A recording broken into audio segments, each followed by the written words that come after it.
नमस्कार, आप सभी का साहित्य संसार यूट्यूब चैनल पे स्वागत है। आज हम सभी इस वीडियो में गीत का छंद की लक्षण और उसके उदाहरण समझने का प्रयास करेंगे। गीत का छंद एक सममात्रिक छंद होता है। इसके प्रत्येक चरण में 26-26 मात्राएं होती हैं और 14-12 पे यति होता है। यही नहीं, गीत का छंद जो है बहुत महत्वपूर्ण छंद है। यह परीक्षाओं में अधिकतर पूछा भी गया है।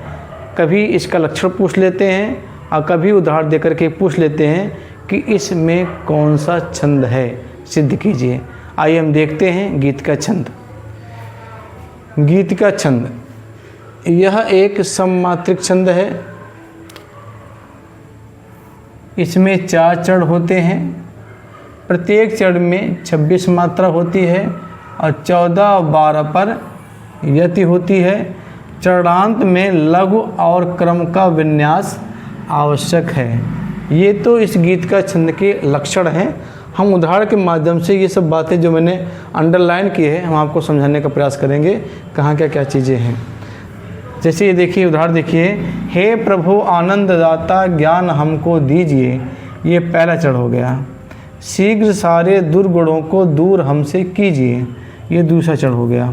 लीजिए हमको शरण में हम सदाचारी बने, ये तीसरा हो गया।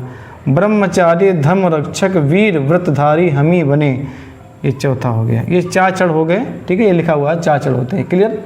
पहला चरण, दूसरा चरण, तीसरा चरण, चौथा चरण। और फिर कहा जा रहा है कि हर चरण में 26 मात्रा होती है। 26 मात्रा,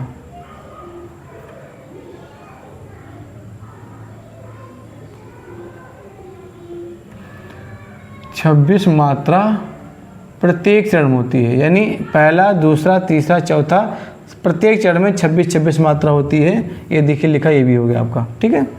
असममात्रिक मतलब होता है जिसमें समान मात्रा हो, जिसके प्रत्येक चरण में समान मात्रा होती है, उसे कहते हैं सममात्रिक। ये भी हो गया आपका, ठीक है। अब आते हैं 14 और 12 पर यति। यति मतलब होता है ठहराव, यानी जहाँ हम थोड़ी देर के लिए रुकते हैं। वाक्य को या कविता को पढ़ते समय जहाँ थोड़ी देर के लिए रुकते हैं, उसे बोलते हैं यति। का अर्थ होता है विश्राम या ठहराव। उसके बाद कह रहे हैं चरणांत में लघु और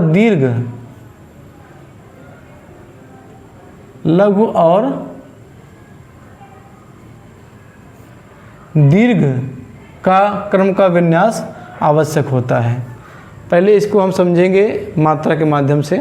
जैसे कहा जा रहा है 14 और 12 पर यति होती है। देखिए, जो कामा के पूर्व जो सेंटेंस हैं, हे प्रभु आनंददाता, इस पे 14 मात्रा आनी चाहिए। और शीघ्र सारे दुर्गुणों को, इस पर भी 14 आनी चाहिए। लीजिए हमको शरण में, इसमें 14 आना चाहिए। और ब्रह्मचारी धर्म रक्षक वीर, इसमें भी 14 मात्रा होनी चाहिए। इसे बोलते हैं यति। इसके बाद जो है ज्ञान हमको दीजिए, इस पे 12 मात्रा आनी चाहिए। दूर हमसे कीजिए, इस पे 12 आना चाहिए। हम सदाचारी बने, इस पे 12 आना चाहिए। और व्रतधारी हम ही बने, इस पे भी 12 आना चाहिए। तो दोनों मिलाकर के 14 और 12 क्या हो जाएंगे, 26 मात्रा हो जाएंगे। आइए देखते हैं। हे, इस एक मात्रा है तो गुरु, यानी 2, यहाँ पर 1, यहाँ पर 1, यहाँ पर दीर्घ आ गया है तो 2, यहाँ पर अंक की बिंदी है तो 2, 1, 2, 2। अब गिन लेते हैं। 2, 3, 4, 2, 6, 2, 8, 9, 2, 12, 2, 14। ये आपके 14 मात्रा इसमें आ गई, ठीक है। अब इसको देखते हैं आगे।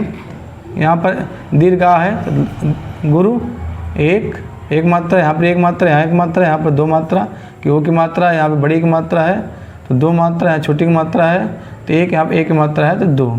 अब इसे गिन लेते हैं। 2, 1, 3, 1, 4, 5, 2, 7, 7, 2, 9 और 9, 3, 12। ये 12 मात्रा यहाँ पर हो गई आपके, ठीक है। ये हो गया आपका। फिर है शीघ्र सारे दुर्गुणों को दूर हमसे कीजिए।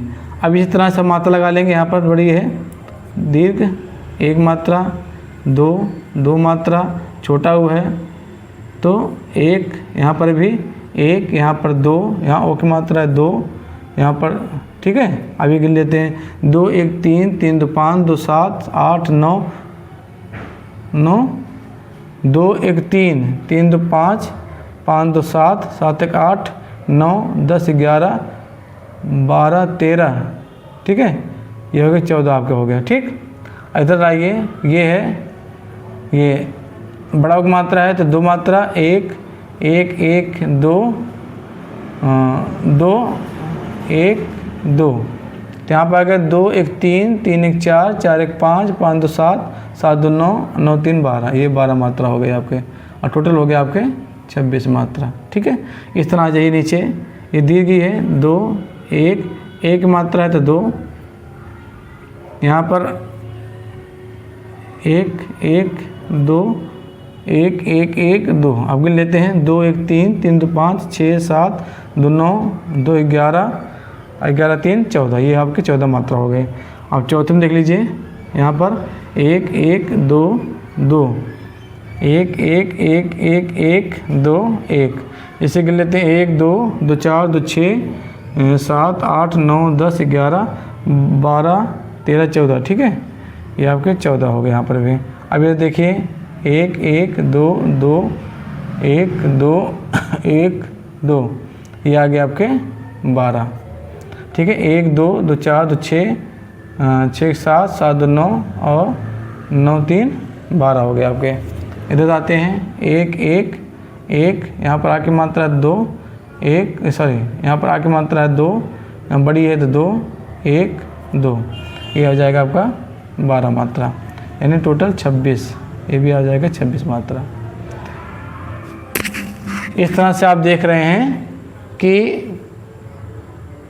हर चरण में 26 मात्रा है और 14 और 12 पयति है, यानी 14 पर हम थोड़ी देर, जहाँ 14 मात्रा आ रही है वहाँ पर थोड़ी देर विराम करेंगे और फिर आगे पढ़ेंगे जहाँ पूरी विराम होता है। जैसे है, हे प्रभु आनंद दाता, रुके हम, फिर ज्ञान हमको दीजिए, ये सेंटेंस पूरा हुआ।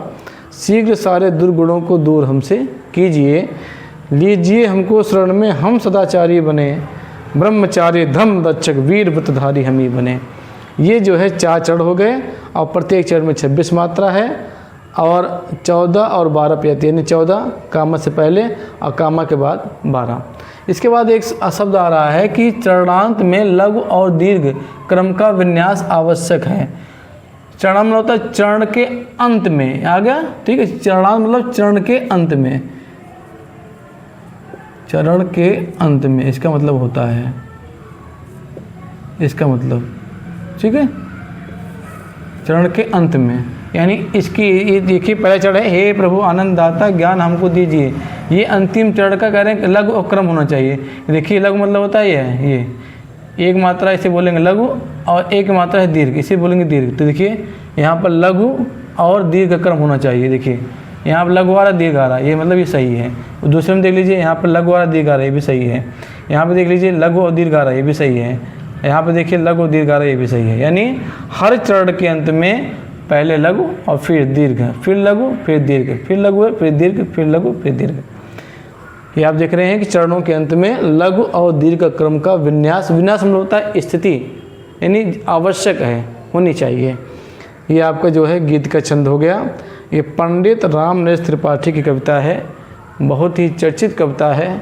हम लोग जब बचपन में थे तो कविताएं खूब पढ़ा करते थे, तो उसी का है ये, हे प्रभु आनंददाता ज्ञान हमको दीजिए, शीघ्र सारे दुर्गुणों को दूर हमसे कीजिए, लीजिए हमको शरण में हम सदाचारी बने, ब्रह्मचारी धर्म रक्षक वीर व्रतधारी हम ही बने।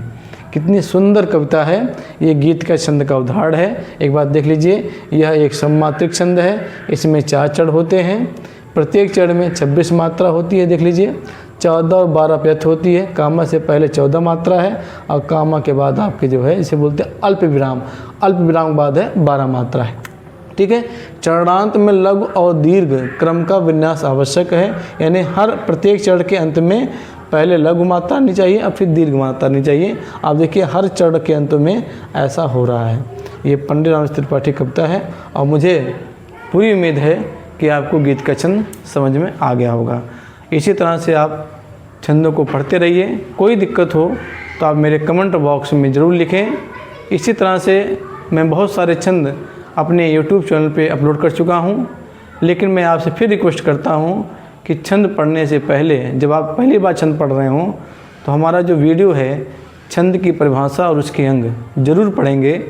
निश्चित है तो जो छंद आपको क्रमानुसार आपको छंद मिलेंगे YouTube चैनल पे, चौपाई, दोहा, सोरठा, रोला, जो मैंने बना रखा है बैरवे और आज गीत का छंद बनाया है, तो आपको बड़े आसानी से समझ में आएंगे, इसलिए उसे ज़रूर पढ़िएगा। आज के लिए बस इतना ही। जल्द लौटते हैं एक नए वीडियो के साथ, तब तक अपना ख्याल रखिएगा। जय हिंद।